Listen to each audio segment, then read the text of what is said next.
শরীয়তের পরিভাষায় হলো আপনার দুনিয়ার যত যাই ঝামেলা আছে সবগুলো থেকে ফারেক হয়ে আল্লাহকে খুশি করার জন্য আল্লাহর ঘরে মাহে রমজানুল মুবারকের শেষ 10 দিন অবস্থান করাকে বলে ইতিকাফ। জোরে কন্যা সুবহানাল্লাহ। ইতিকাফের অনেক মর্যাদা। ইতিকাফের আলোচনা করতে গেলে ঘন্টাখানেক সময় দরকার। তো এক নাম্বার হইল নবীজি বলছেন, বুখারী শরীফের হাদিস, কোন ব্যক্তি যদি একদিনও ইতিকাফ করে আল্লাহ পাক তার কাছ থেকে জাহান্নামকে 3 খন্দক দূরে সরায় নেয়। কয় খন্দক? 3 খন্দক। 3 খন্দক দূরে সরায় নেয়। এক খন্দকের দূরত্ব কত? আসমান থেকে জমিন পর্যন্ত 1 খন্দক। এমনভাবে একদিনের ইতিকাফে 3 খন্দক, যদি 10 দিন থাকেন তাহলে 30 খন্দক। তাহলে আপনার কাছ থেকে জাহান্নাম কত দূরে থাকবে? জোরে কন্যা সুবহানাল্লাহ। এটা 1 নম্বর গুরুত্ব সংক্ষেপে। 2 নম্বর হইল, যে ব্যক্তি ইতিকাফ করবে ওই ব্যক্তি কদর পাবে।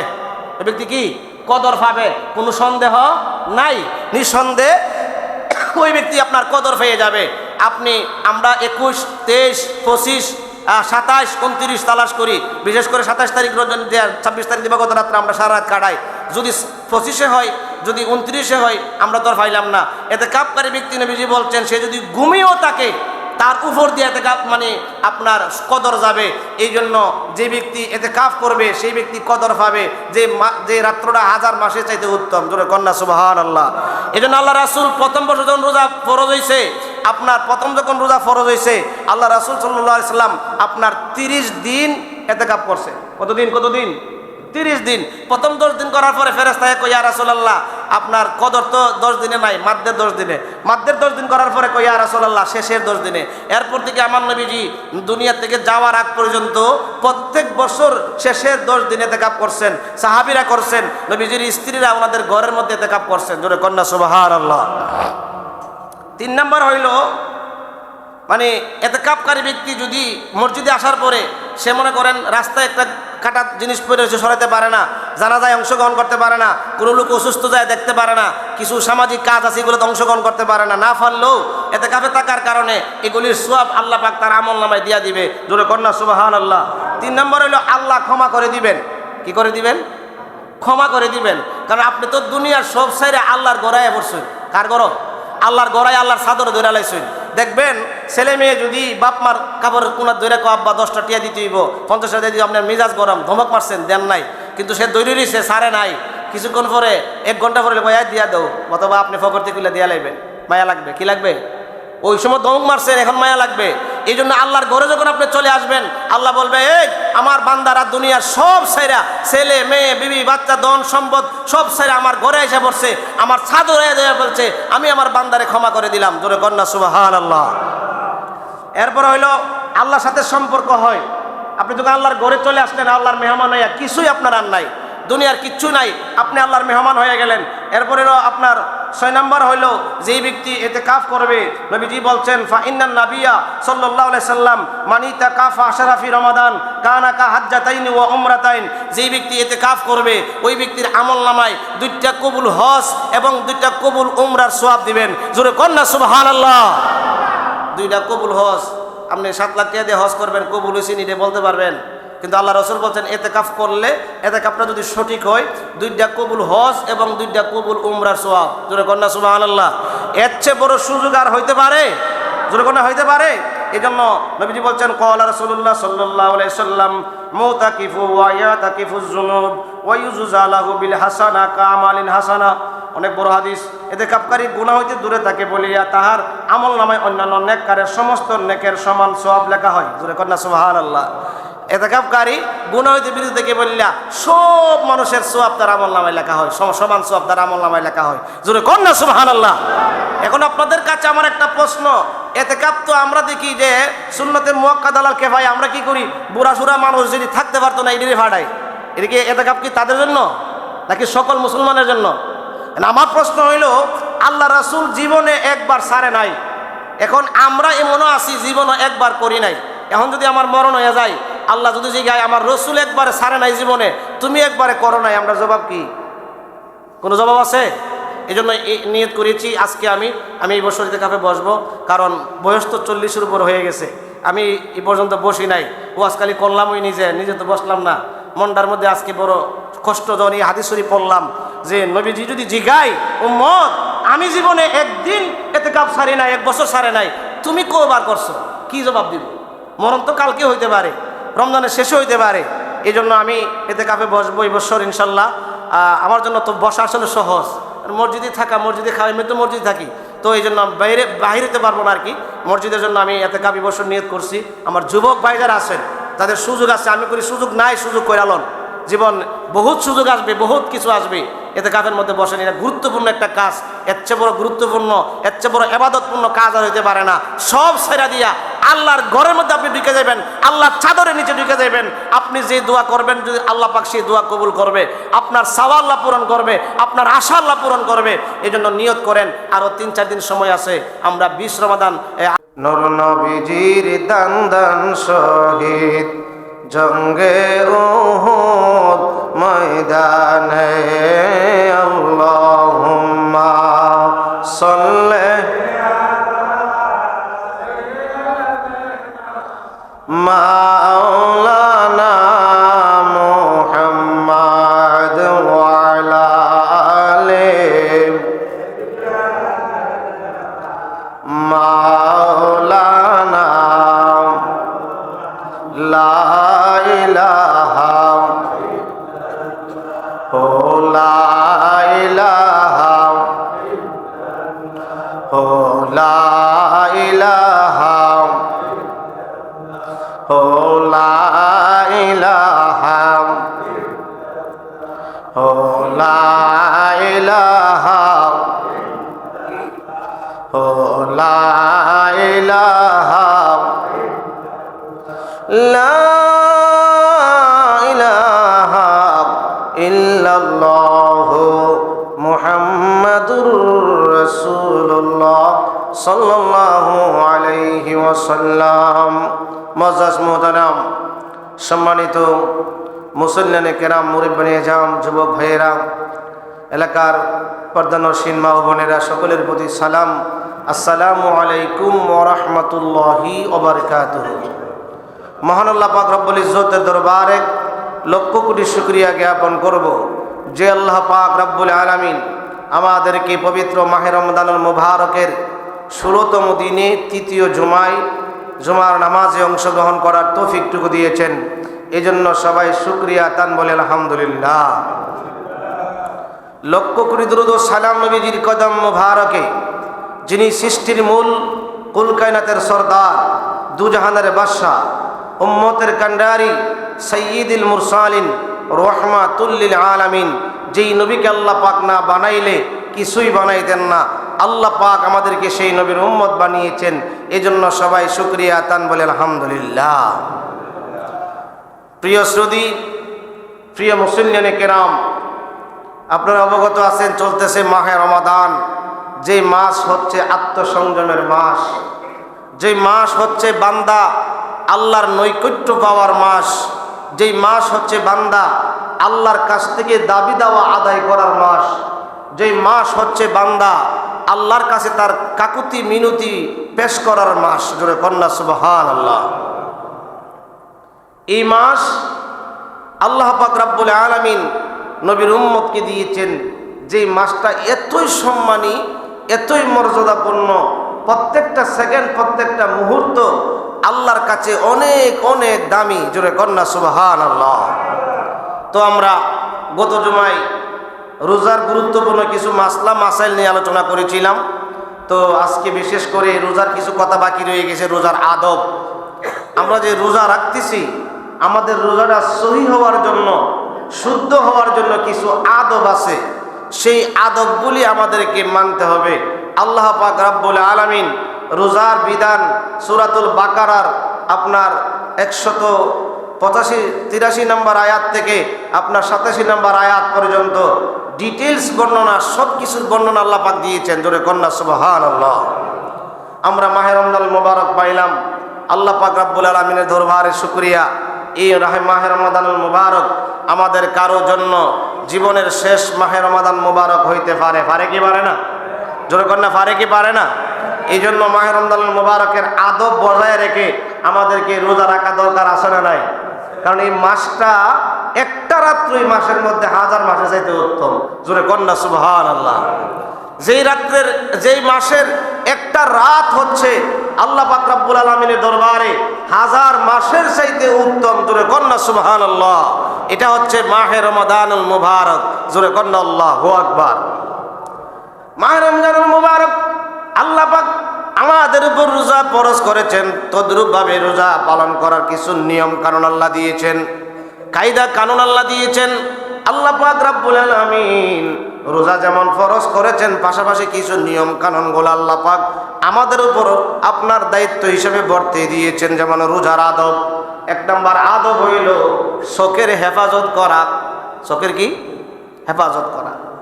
রোজা রেখে চোখ দিয়া খারাপ জিনিস দেখা যাবে না, চোখ দিয়া বেগানা নারী দেখা যাবে না, চোখের দ্বারা মোবাইলের মধ্যে আসক্ত হয়ে বিভিন্ন খারাপ ছবি টবি দেখা যাবে না। চোখের হেফাজত করা, চোখকে হেফাজত করতে হবে।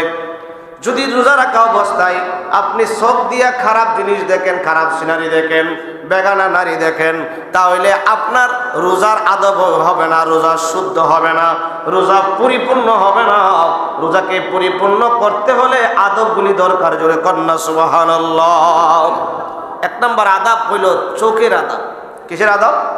চোখের হেফাজত। চোখকে হেফাজত করতে হবে।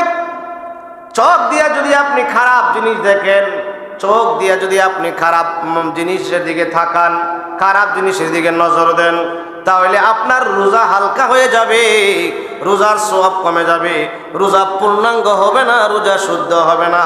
এই জন্য চোখ দিয়ে আমরা কি দেখব? ভালো ভালো জিনিস দেখব। চোখ দিয়ে আল্লাহর কোরআন দেখব, চোখ দিয়ে আপনার আল্লাহর কোরআন দেখে দেখে পড়ব। জোরে কন্যা সুবহানাল্লাহ। চোখ দিয়ে আমরা মসজিদে বসে বসে আল্লাহ পাক রব্বুল আলামিনের কাবাকে দেন করব, নবীজির মদিনা শরীফকে দেন করব। চোখ দিয়ে যত ভালো ভালো জিনিস আছে সেগুলি আমরা দেখব। জোরে কন্যা সুবহানাল্লাহ। দ্বিতীয় নাম্বার আদব হইল আপনার জবানের হেফাজত। জবান দিয়া অর্থাৎ মুখ দিয়ে আমাদের মিথ্যা কথা বলা যাবে না, চুগলখড়ি করা যাবে না, মানে পরনিন্দা করা যাবে না। রোজা রাখা অবস্থায় যদি আপনি পরনিন্দা করেন, চুগলখড়ি করেন, মিথ্যা কথা বলেন, রোজার সওয়াব নষ্ট হয়ে যাবে, রোজা পূর্ণাঙ্গ হবে না।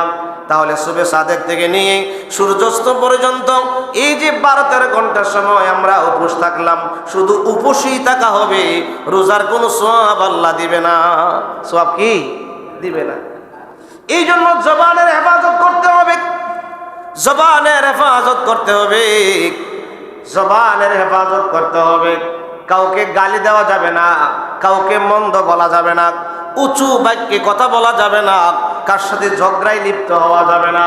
কেউ যদি ঝগড়ায় লিপ্ত হতে আসে, নবীজি হাদিস শরীফের মধ্যে বলছেন, তোমার সাথে যদি কেউ উপরি হইয়া নিজে নিজে ঝগড়া করতে আসে, তুমি বলতে হবে আনা সাইমুন, আমি রোজাদার, আমি তোমার সাথে ঝগড়া করতে পারবো না। জোরে কন্যা সুবহানাল্লাহ। রোজা অবস্থায় জবানকে হেফাজত করতে হবে। জবান দিয়া মিথ্যা কথা বলা যাবে না, জবান দিয়া চুগলখড়ি করা যাবে না, জবান দিয়া পরনিন্দা করা যাবে না। আমাদের কিছু লোকের অভ্যাস আছে, আমরা জবান দিয়া পরনিন্দা না করলে, পরের হিংসা না করলে, পরের কুৎসারণা না করলে আমাদের যেন সময়টাই কাটে না। আসে না? আসে না? আসে না?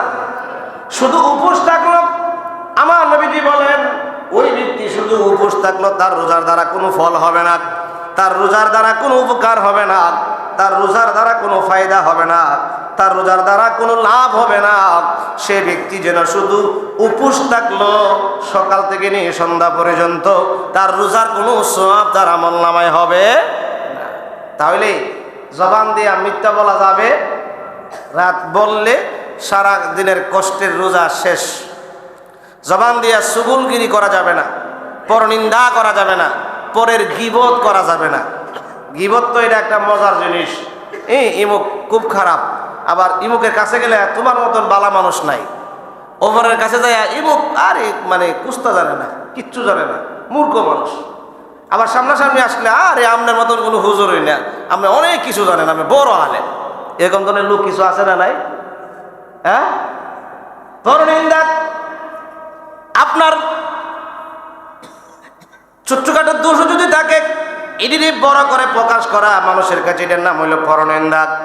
রোজা রাখছেন, সিয়াম সাধনা করবেন, আমার নবী বলেন যদি পরনিন্দা করো, পরনিন্দা করলে, পরহিংসা করলে, গীবত করলে, তোমার জবান দিয়ে যদি মিথ্যা কথা বের হয়ে যায়, এই রোজা রাখার মধ্যে কোনো লাভ নাই, শুধু উপোস করলা। আল্লাহ রাসূল বলেন সে ব্যক্তি যেন শুধু উপোসই করলো, তার রোজার দ্বারা কোনো ফায়দা হবে না, তার রোজার দ্বারা কোনো লাভ হবে। তাহলে এত কষ্ট করে রোজা রাখার পরে যদি লাভই না হয়, তাহলে রোজা রাখিয়া আমরা এত কষ্ট করে আমরা এই আপনার মিথ্যা কথা বলা আর জবানের যদি আমরা হেফাজত না করতে পারি, জবান দিয়ে যদি আমরা মিথ্যা কথা না ছাড়তে পারি, তাহলে তো এই রোজা রাখার কোনো লাভ হইল না, রোজা রাখার কোনো সওয়াব হইল না। এই জন্য আমরা জবানকে হেফাজত করব, জবান দিয়া কুরআন তেলাওয়াত করব, জবান দিয়া নবীজির হাদিস শরীফ পড়ব, জবান দিয়া তাসবিহ তাহলিল করব, জবান দিয়া আল্লাহর জিকির করব, জবান দিয়া নবীজির উপর দুরূদ শরীফ পড়ব। কারণ মাহে রমজানুল মুবারকের প্রত্যেকটা মুহূর্ত আল্লাহর কাছে দামি। আল্লাহ রাসূল মাহে রমজানুল মুবারক আসলে প্রত্যেকটা সেকেন্ডের গুরুত্ব দিতেন, প্রত্যেকটা সেকেন্ড আল্লাহর জন্য ব্যয় করতেন, প্রত্যেকটা সেকেন্ড আল্লাহর মহব্বতে ব্যয় করতেন। জোরে কন্যা সুবহানাল্লাহ। আমরা সময় পাইলে এক নম্বরে হইল মোবাইল, আর দুই নম্বরে যদি 2-3 জন মানুষ এক জায়গায় মিলিত হইতে পারি, দুনিয়ার আজে বাজে কথা যা আছে মানুষের নিন্দা থেকে দইরা সব কিছু আমরা বলা শুরু করে দেই। আল্লাহ রাসূল বলছেন রোজা হালাক হয়ে যাবে, রোজা পরিপূর্ণ হবে না, রোজার কোনো সওয়াব তুমি পাইবা না, রোজার কোনো সওয়াব তোমার আমলনামায় দেওয়া হবে না।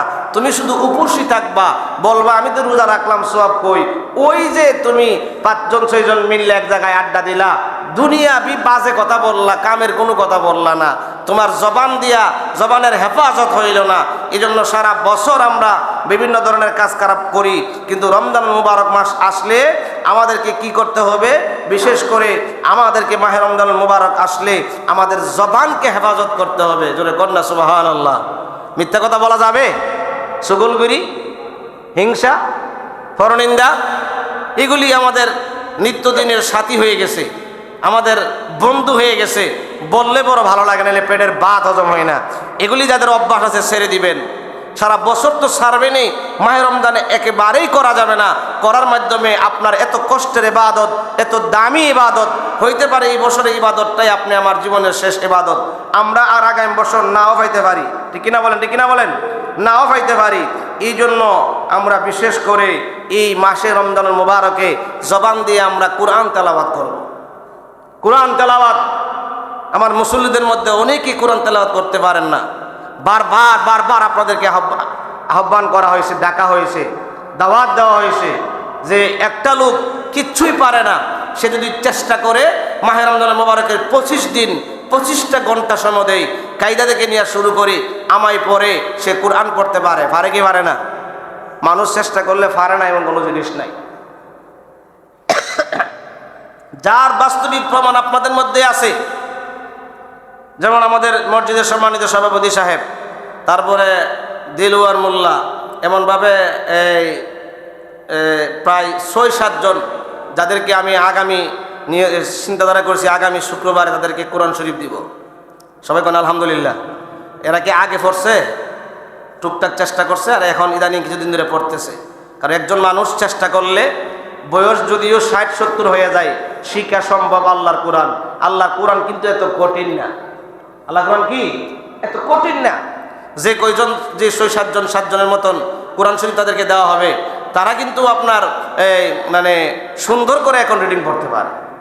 অল্প বেশি দিন চেষ্টা করে নাই, অল্প দিনের চেষ্টা। আপনাদের বিশেষ করে আমাদের ইমাম সাহেব হুজুর প্রত্যেক সময় ফজরের সময় আপনাদেরকে পড়বার জন্য বলে। রমজানুল মুবারক মাস কত করে দাওয়াত দিলাম, কই ওই চিন্তাই নাই। কোরআন যদি পারতেন, যেই মাসে কোরআন নাজিল হয়েছে এই মাসে জবান দিয়া অন্য কোনো কথা না বলে যদি আপনি কোরআনের তেলাওয়াত করতেন, আল্লাহ পাক রব্বুল আলামিন অবশ্যই আপনাকে মর্যাদা দিতেন, আর রোজাকে আপনি পূর্ণাঙ্গ করতে পারতেন। আপনি কোরআন পড়লেন না, আল্লাহর জিকির করলেন না, তাসবিহ তাহলিল করলেন না, জবান দিয়া যা আসলো তাই বললেন, পাশের লোক গালাগালি করলেন, জবান দিয়া মন্দ কথা বললেন, জবান দিয়া আপনি মিথ্যা কথা বললেন, চুগলগুড়ি করলেন, তাহলে আপনার কি হলো? রোজা আপনার পূর্ণাঙ্গ হলো না, রোজা আপনার শুদ্ধ হলো না। আল্লাহ রাসূল বলেন তুমি শুধু উপসী থাকলা, রোজার দ্বারা তোমার কোনো উপকার হবে না। 3 নাম্বার হইল কানের হেফাজত। কান দিয়া অশ্লীল গান বাজনা খারাপ জিনিস শোনা যাবে না। কান দিয়া পড়তে পারেন না, মোবাইলের মধ্যে কুরআনের তেলাওয়াত আছে, তেলাওয়াত শুনবেন, ভালো ওয়াজ শুনবেন, হ্যাঁ কুরআন তেলাওয়াত শুনবেন, জিকির আজকার মোবাইলের মধ্যে দিয়া এটা শুনবেন। অর্থাৎ কান দিয়া ভালো জিনিস শুনতে হবে। আমার এমনও মুসল্লি আছে মাশাআল্লাহ দিলে টিভিটা লাগাই দেওয়া বয়ে দেয়, আছে না? টিভি দিয়া চোখেরও আপনার আদব শেষ হয়ে গেল গা, চোখ দিয়া দেখছে আর কান দিয়া শুনছে, কানেরও আদব শেষ হয়ে গেল গা। ঠিক কিনা বলেন? রমজান মাস এটা অফ রাখেন, বন্ধ রাখেন, দরকার কি? এটা রমজান মাস সংযমের মাস, এটা আত্মত্যাগের মাস, এটা আল্লাহ পাক রাব্বুল আলামিনকে খুশি করার মাস, আল্লাহ পাক রাব্বুল আলামিনকে পাওয়ার মাস। এই মাস হচ্ছে মাহে রমাদানুল মুবারক। জোরে কন্যা সুবহানাল্লাহ। তাহলে চোখের হেফাজত, জবানের হেফাজত, কানের হেফাজত। কান দিয়া খারাপ জিনিস, গান বাজনা, খারাপ অশ্লীল জিনিস শোনা যাবে না। কান দিয়া শুনতে হবে ভালো জিনিস, কান দিয়া শুনতে হবে কোরআন তেলাওয়াত। কোরআন পড়তে পারেন না, যারা পড়তে পারে তাদের পাশে বসে গিয়ে শুনেন। এত সুন্দর মাদ্রাসা, কয়জন গেছেন যে রমজান মাস আমি তো কোরআন শরীফ পড়তে পারি না, ছাত্ররা সারাদিন পরে আমি গিয়ে বইয়া শুনি? একজন কি গেছেন? কথা কন না কেন? একজন গেছেন? যে পাশে মাদ্রাসা আছে, ছাত্ররা সারাদিন কোরআন তেলাওয়াত করে, আমি কোনো একজনের কাছে গিয়ে বসে বসে কোরআন তেলাওয়াত শুনি। কারণ কোরআন তেলাওয়াত করলে যে সোয়াব, শুনলেও তো এই সোয়াব। কেউ কি এই কাজটা করছেন? না, বরঞ্চ কান দিয়ে যত খারাপ জিনিস আছে এটি শুনবা জন্য পাগল। আল্লাহ রাসূল বলছেন রোজা রাখবা, শুধু উপোস করবা, কোনো কাজে আসবে না। কান দিয়া ভালো জিনিস শুনতে হবে, কান দিয়া খারাপ জিনিস শোনা যাবে না। এরপর হলো আপনার সমস্ত অঙ্গ প্রত্যঙ্গের হেফাজত, হাতের হেফাজত, পায়ের হেফাজত। হাত দিয়া খারাপ জিনিস ধরা যাবে না, ছোঁয়া যাবে না, হাত দিয়া গুনাহ করা যাবে না, পাও দিয়া হেঁটে গিয়ে গুনার কাজে সামিল হওয়া যাবে না। অর্থাৎ সমস্ত শরীরের সমস্ত অঙ্গ প্রত্যঙ্গের হেফাজত, অন্তরের হেফাজত। রোজা রাখছেন, রোজা রাখা অবস্থায় অন্তর দিয়ে খারাপ জিনিসের ধারণা করা যাবে না, খারাপ জিনিসের চিন্তা করা যাবে না। করলে আল্লাহ রাসূল বলেন শুধু তুমি উপোসই থাকলা, তোমার রোজার দ্বারা কোনো উপকার হবে না। 5 নাম্বার হইল হালাল রিজিক দ্বারা সিহরি এবং ইফতার করা। আপনার উপার্জনের টাকাটা হালাল টাকা, এটা দিয়া ইফতার এবং সিহরি করা। আপনি যেই টাকাটা দিয়ে ইফতার করবেন এটা হারাম, এটা সুদের, এটা ঘুষের, অথবা এটা হক মারার টাকা। এটা দিয়ে যদি ইফতার করেন, এটা যদি সিহরি খান, তাহলে সারাদিন রোজা রাখলেন, উপোস থাকলেন, রোজার কোনো সওয়াব হবে। 6 নম্বরটা খুব গুরুত্বপূর্ণ, হালাল রিজিক। হালাল রিজিক দিয়া ইফতার করা, হালাল রিজিক দিয়া সিহরি খাওয়া, এবং ইফতার স্বল্প খাওয়া, সিহরি অল্প খাওয়া। সিহরি কি? অল্প খাওয়া। কারণ আল্লাহ পাক তো আমাদের উপর বোঝা চাপাই দিছে না। আল্লাহ যদি কইতো যে সিহরি না খাই রোজা রাখতে হইব, তেনে বোঝা যেত কষ্টটা। সিহরি তো খাওয়াই হয়, খাবার তো ঠিকই আছে, জাস্ট দুপুরের খাবারটা সকালে খাওয়া হয়। কিন্তু আল্লাহ রাসূল বলছেন আদবের মধ্যে একটা আদব হলো সিহরি অল্প খাওয়া। একবারে খাইতে খাইতে আমরা আজান দেওয়া পর্যন্ত খাইতে তাই মাইক দা কইতেছে সময় শেষ, আরে আজান দিছে না, আজান দেওয়ার আগে খাওয়ান যা, খাইতে থাক। খাইতে খাইতে একবারে মনে করেন গলা পর্যন্ত আমরা করি না।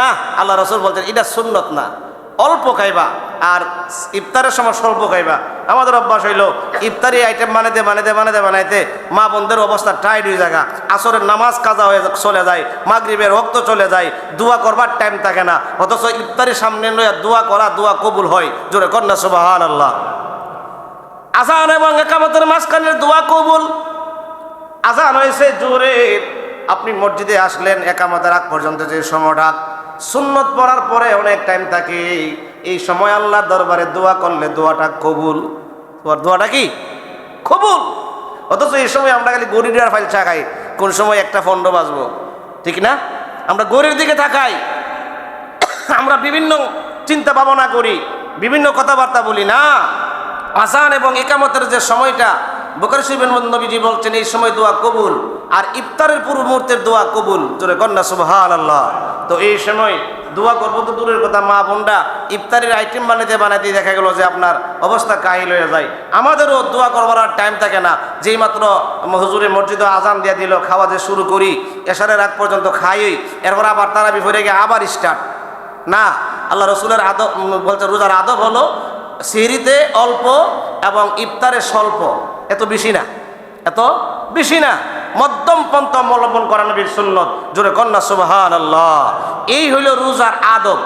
এই আদবগুলি বজায় রাখতে হবে, রাখলে আমাদের রোজা শুদ্ধ হবে। জোরে কন্যা সুবহানাল্লাহ, আরো জোরে কন্যা সুবহানাল্লাহ। এরপরে আগামীকালকে আসতেছে 17 রমাদান, বদর দিবস। আজকে তো আমরা রোজা রাখতে পারি না, রোজা রাখা অবস্থা আমাদের যুদ্ধ করতে হয় না। সাহাবায়ে কেরাম 313 জন বদরের যুদ্ধে আপনার দ্বিতীয় হিজরিতে 17 রমাদান যুদ্ধ করেছেন রোজা অবস্থায়। জোরে কন্যা সুবহানাল্লাহ, আরো জোরে কন্যা সুবহানাল্লাহ। মাত্র 313 জন সাহাবী, কতজন সাহাবী? মাত্র 313 জন সাহাবী। আপনার যে আলোচনাটা সূরা আল ইমরানের 122 নম্বর আয়াত থেকে 125 নম্বর আয়াতের মধ্যে আল্লাহ পাক ঘোষণা করছেন এই বদরের যুদ্ধের ঘটনা, যুদ্ধের কথা। আল্লাহ পাক বদরের জমিনে মুসলমানদেরকে কিভাবে সাহায্য করেছিলেন। 3000 মালাইকা দিয়া, কোন জায়গায় আসছে 5000 মালাইকা দিয়া। জোরে কন্যা সুবহানাল্লাহ।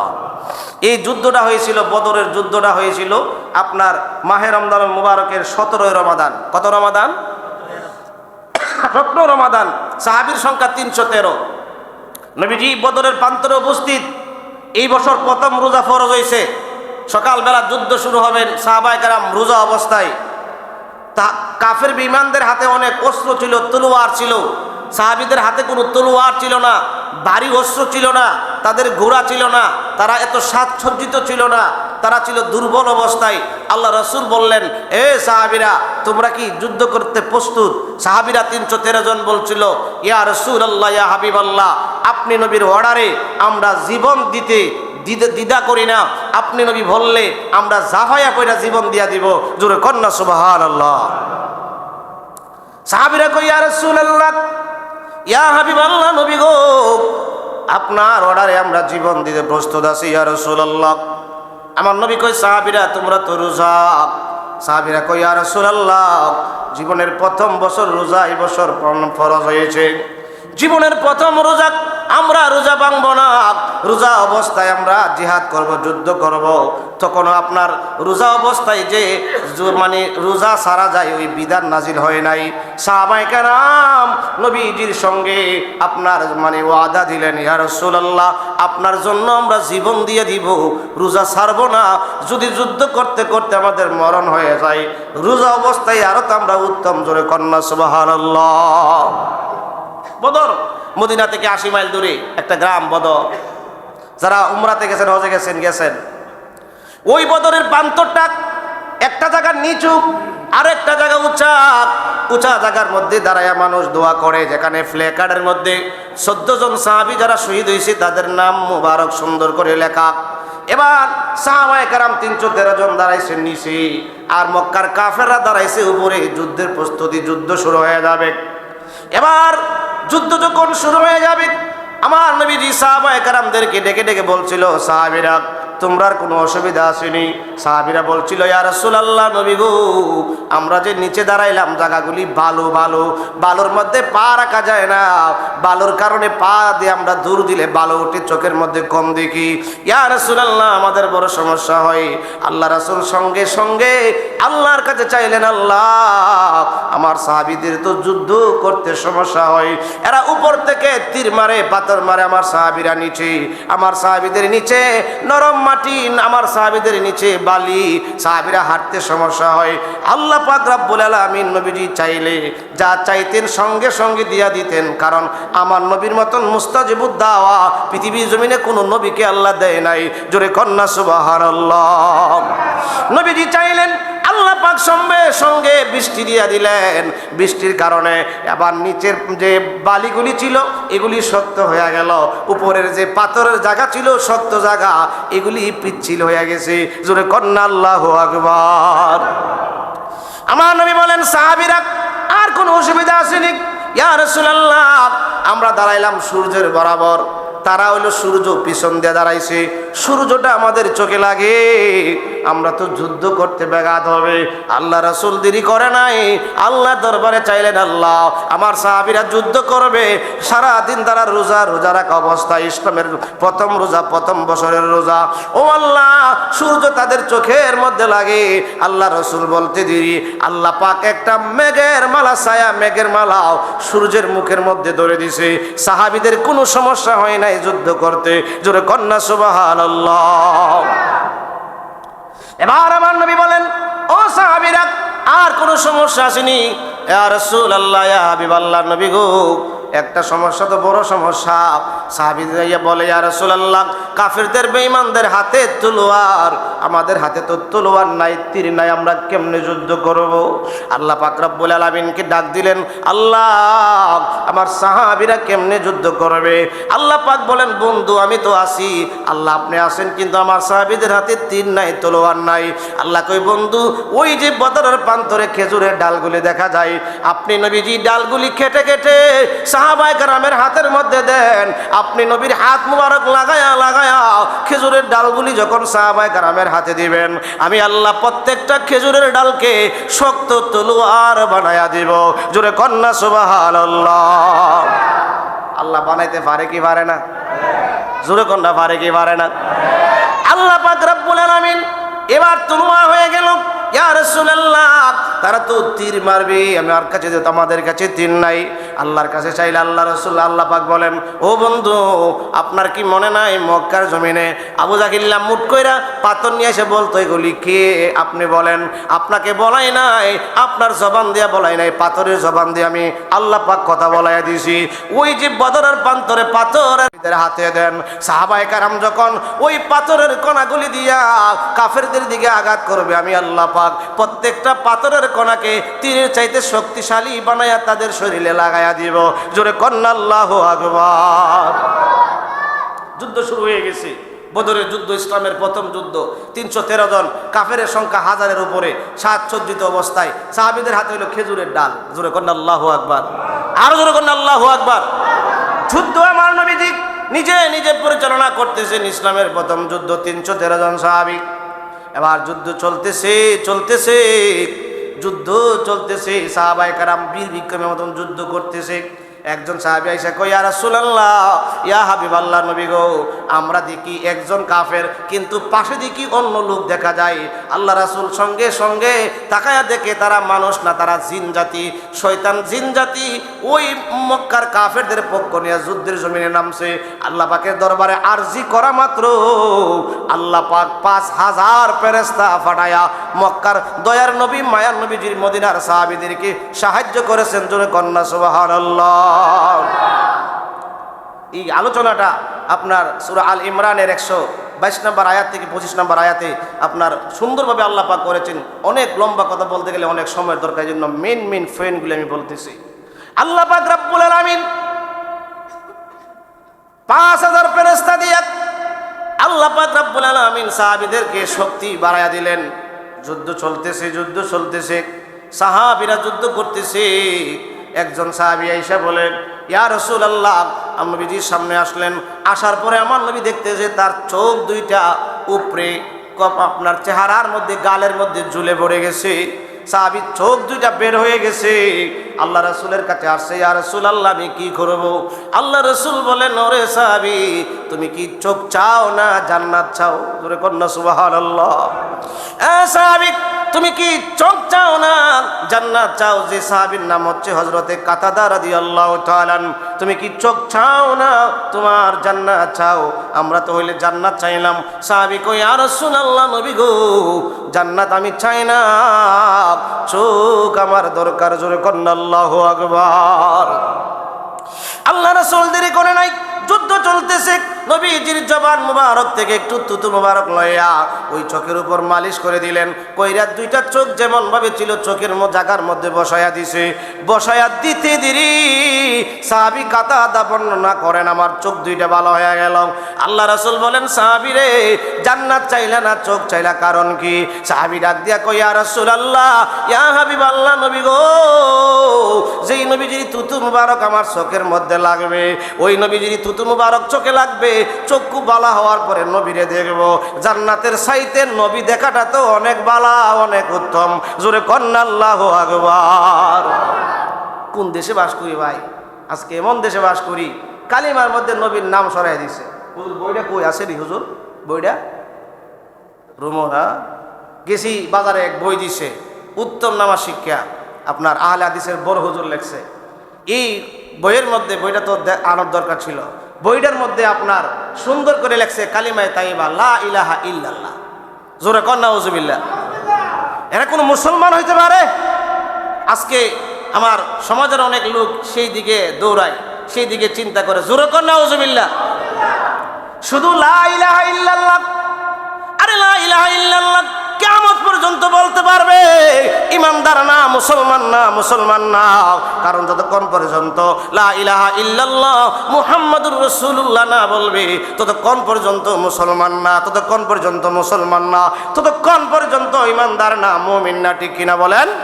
যারা কালিমা থেকে আপনার নবীর নাম সরিয়ে দিয়ে কালিমা বানালো, কালিমা শাহাদাতের মধ্যে কালিমা শাহাদাত আশহাদু আল্লা ইলাহা, এরপর ওয়াশহাদু আন্না মুহাম্মাদান আবদুহু, এতটুক বইলা এর আগে দিয়া ওয়াহদাহু লা শারিকা লাহু অনেকগুলা কথা বাদ দিয়া দিছে। কারণ বোঝা গেল তাদের কাম হইল ইসলাম থেকে ভালো ভালো জিনিস বাদ দেওয়া। ঠিক না বলেন? তারাবির নামাজ, 8 রেহাত বাদ দেওয়ান, কি করন? কাম হইল বাদ দেওয়া। এগুলি কাজ হইল আপনার ইহুদিদের কাজ। ঠিক কিনা বলেন? লা ইলাহা ইল্লাল্লাহ বললে তো কোনো মানুষ মুসলমান কখনো হবে না, কোথাও নাই, কোথাও কোনো প্রমাণ নাই। অথচ ভুয়া এক দলিল দিয়ে দিছে, কোরআনের আয়াত আর এক হাদিস দিয়ে দিছে। ওই হাদিসের মধ্যে নবীজি বলছিল একটা কারণ সূত্রে যে লা ইলাহা ইল্লাল্লাহ ফাদা খালাল জান্নাহ, এরপর রাসূল বলছে এটা তোমরা প্রকাশ করো না। জোরে কর না সুবহানাল্লাহ। এই হাদিসের না দলিল দিছে ঈদুল কালিমা।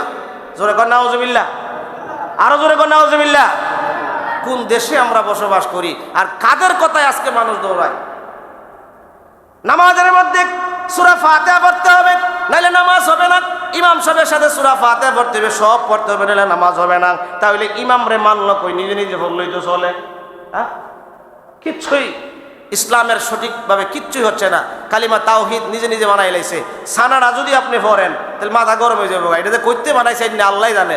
এটা কি ইহুদিদের কোনো যন্ত্র মন্ত্র না? কিন্তু আমি বুঝলাম না, এটা পড়তে গেলে মনে হয় সাফা সুফা ভাঙ্গে দেবো এমন অবস্থা।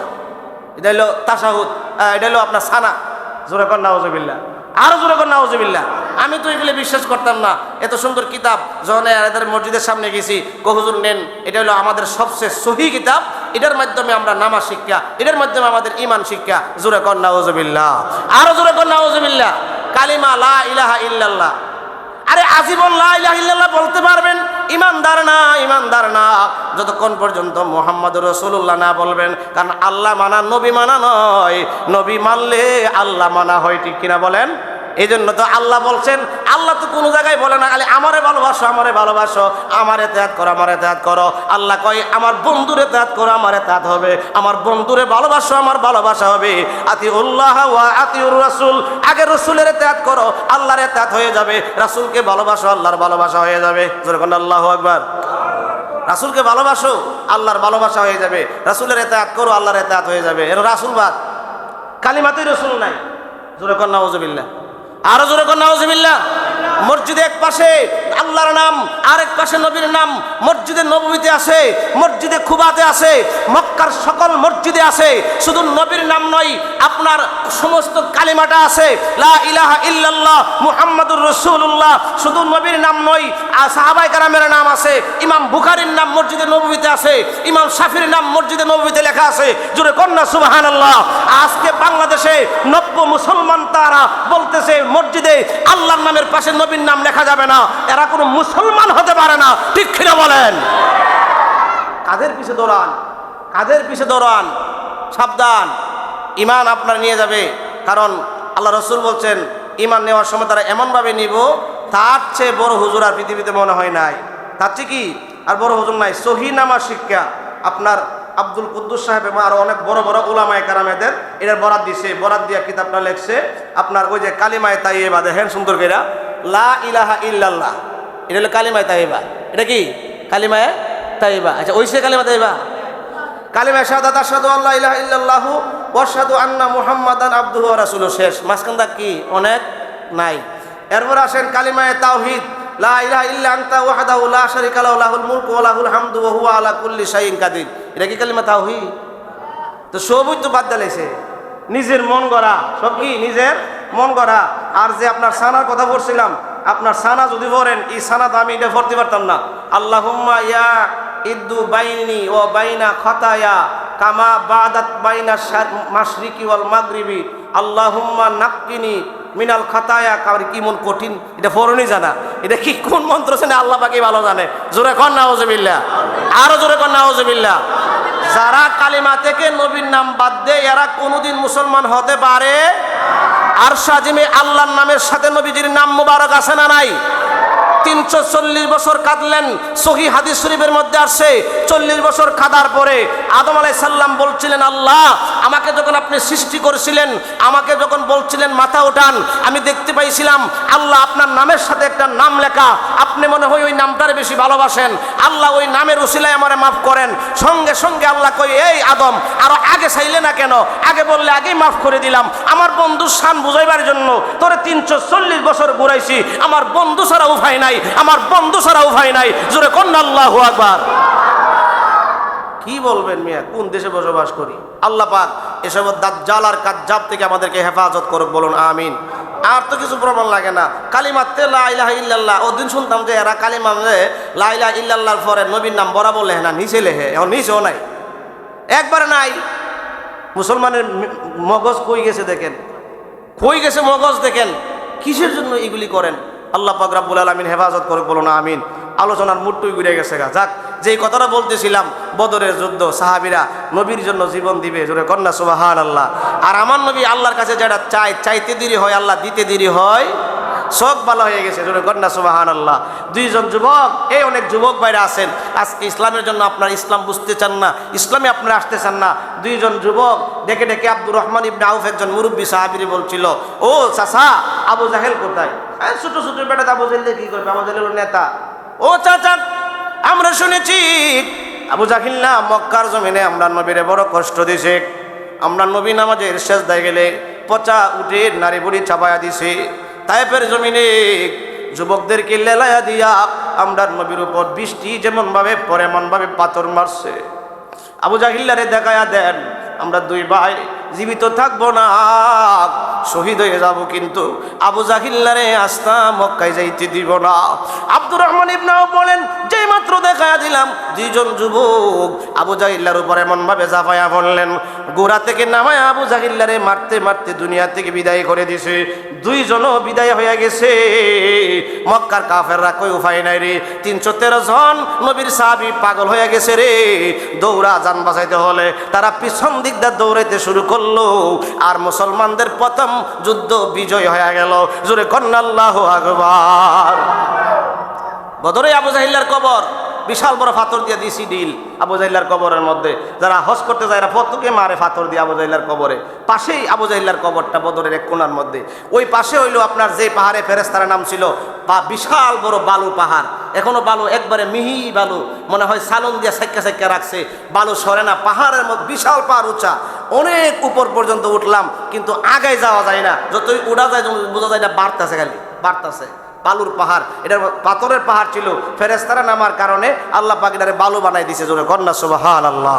যাই হোক, বদরের যুদ্ধে আলোচনা করতে গেলে অনেক সময়ের দরকার। তবে এখান থেকে আমাদের শিক্ষা হলো কি, যে ইসলামের জন্য জীবন দিতে হলে দিব, প্রাণ দিতে হলে দিব, জান দিতে হলে দিব, মাল দিতে হলে দিব। জোরে কন্যা সুবহানাল্লাহ। দরকার আছে না নাই? আসুন, সামনে আসতেছে আমাদের ইতিকাফ। কি আসতেছে? ইতিকাফ। ইতিকাফের ব্যাপারে আল্লাহ পাক রব্বুল আলামিন মাহে রমজানুল মুবারকের আপনার সমস্ত কিছু নাজিলের পরে লাস্টে ইতিকাফের কথা বলছেন, ওয়ালা তুবাশিরুহুন্না ওয়া আনতুম আকিফুনা ফিল মাসাজিদ। জোরে বলেন আল্লাহু আকবার। তোমরা স্ত্রীর কাছ থেকে মিলিত থেকে বিরত থাকবা, ওয়াহুন্না ওয়া আনতুম আকিফুনা ফিল মাসাজিদ, এবং মসজিদের মধ্যে ইতিকাফ করবা। মসজিদের মধ্যে কি করবা? ইতিকাফ করবা। জোরে কন্যা সুবহানাল্লাহ। ইতিকাফ শব্দের অর্থ হইল বিরত থাকা, আপনার একাকিত্ব পোষণ করা। কি একাকিত্ব পোষণ করা? নিজেরে আপনার একাকিত্ব করা, নিজেরে আপনার দুনিয়াবি ধন সম্পদ থেকে ফিরে রাখা, দুনিয়ার যাবতীয় কিছু দিকে ফিরে আইন না মসজিদের মধ্যে অবস্থান করা। আসর থেকে নিয়ে আপনার আপনার চাঁদ ওঠা পর্যন্ত মসজিদের মধ্যে 10 দিন আমরা অবস্থান করবো, এটাকে বলা হয় ইতিকাফ। ইতিকাফের অনেক আলোচনা আছে, ইতিকাফ এত গুরুত্বপূর্ণ। একদিনের ইতিকাফের কারণে 3 খন্দক দূরে রাখবে জাহান্নাম। একটা খন্দক হইল জমিন থেকে আসমান পর্যন্ত দূরত্ব। জোরে কন্যা সুবহানাল্লাহ, আরো জোরে কন্যা সুবহানাল্লাহ। দরকার আছে না নাই? সকলের দরকার। আমরা চিন্তা করি, মনটার মধ্যে বোঝাই জীবনে কত সময় তো চলে গেল, কোন সময় মরণ হয়ে যায়। এবছর নিয়তটা করেন, ইনশাল্লাহ আমি ইতিকাফের মধ্যে বসবো। দোয়া করবেন, আল্লাহ পাক রব্বুল আলামিন যেন কবুল করে। সবাই বলুন আমিন। যারা